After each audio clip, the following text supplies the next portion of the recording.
हमारे जीवन में कुछ ऐसे पल आते हैं कि जब व्यक्ति का मन अशांत और विचलित हो जाता है। इंसान एक सामाजिक प्राणी है और इस सामाजिक प्राणी को दिन प्रतिदिन की जरूरतों को पूरा करने के लिए समाज में अनेक क्रियाएं करनी पड़ती हैं, जिस दौरान उसका संपर्क हर तरह के व्यक्तियों से होता है, जिसमें से कुछ सकारात्मक मानसिकता के लोग भी होते हैं तो कुछ नकारात्मक मानसिकता के लोग रहते ही रहते हैं और कुछ लोग ऐसी नकारात्मक बातें कर जाते हैं जिससे हमारा मन अशांत हो जाता है या जीवन में आई किसी समस्या या नकारात्मक समय के कारण भी मन अशांत हो जाता है, जिससे हमारा मन कोई कार्य करने का भी नहीं होता, जिससे हमारा मन कोई भी नए कार्य की शुरुआत नहीं कर पाता। ऐसे में हमारी कार्य क्षमता का भी नुकसान हो जाता है।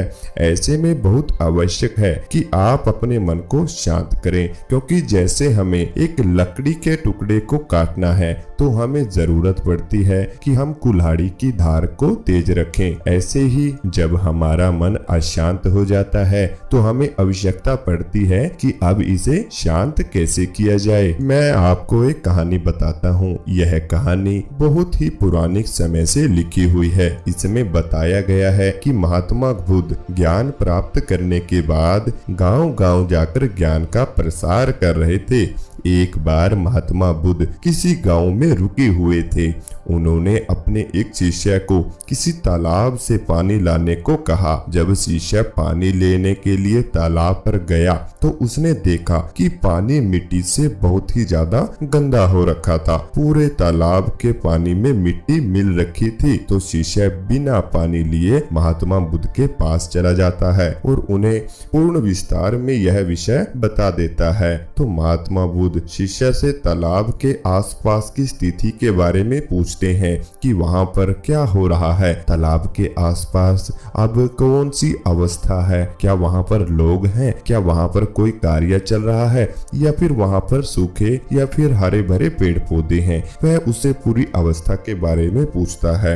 तो महात्मा बुद्ध का शिष्य बताता है कि तालाब के पास बैलगाड़ी जा रही थी और लोगों का आगमन भी हो रहा था, जिससे उड़कर मिट्टी पास के तालाब में जा रही थी। तब महात्मा बुद्ध शिष्य से कहते हैं कि थोड़ी देर बाद तुम वापिस से उसी तालाब पर जाना और पानी लेकर वापिस आ जाना। कुछ समय बाद जब शिष्य तालाब पर जाता है पानी लेने के लिए तो वह देखता है कि वह पानी बिल्कुल स्वच्छ हो चुका है और उसी स्वच्छ पानी को लेकर बुद्धा का शिष्य बुद्धा के पास आ जाता है। तो जैसे तालाब में भरा पानी पहले गंदा हो रखा था, उसमें धूल मिट्टी थी और जब बुद्धा ने यह बात जानी तो उसने सोचा कि वहां पर किस वजह से वह पानी गंदा है। तो जैसे उसके शिष्य ने बताया कि बैलगाड़ी व लोगों के आने जाने की चलचलाहट से उस पानी में मिट्टी आ रही थी और कुछ समय बाद फिर वो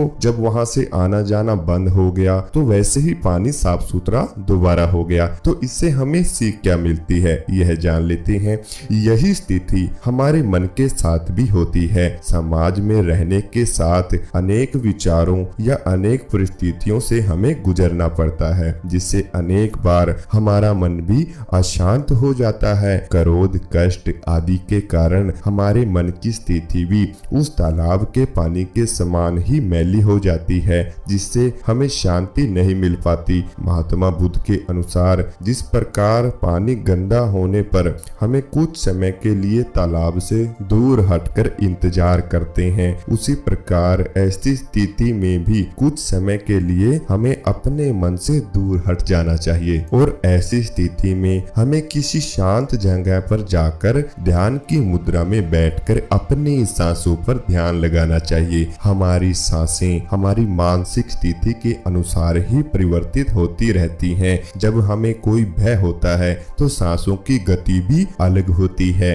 प्रसन्नता की स्थिति में अलग होती है। जब हम खुश होते हैं तब हमारी स्थिति सांसों की बहुत ही ज्यादा अलग होती है। हमें वर्तमान समय के उसी क्षण पर अपना संपूर्ण ध्यान केंद्रित करना चाहिए। आप देखोगे कि जैसे पानी में मिश्रित मिट्टी कुछ समय बाद नीचे बैठ जाती है। उसी प्रकार हमारे मन में भी उत्पन्न अनेक विचार जैसे क्रोध, तृष्णा आदि शांत होने लगते हैं और हमें स्वच्छता का एहसास भी होने लग जाता है। तो हमारी बताई हुई कहानी अगर आपको अच्छी लगी, आप इस चैनल को सब्सक्राइब करें व बेल आइकन को भी प्रेस जरूर करें ताकि आने वाली वीडियो आपके पास समय पर पहुंचती रहे।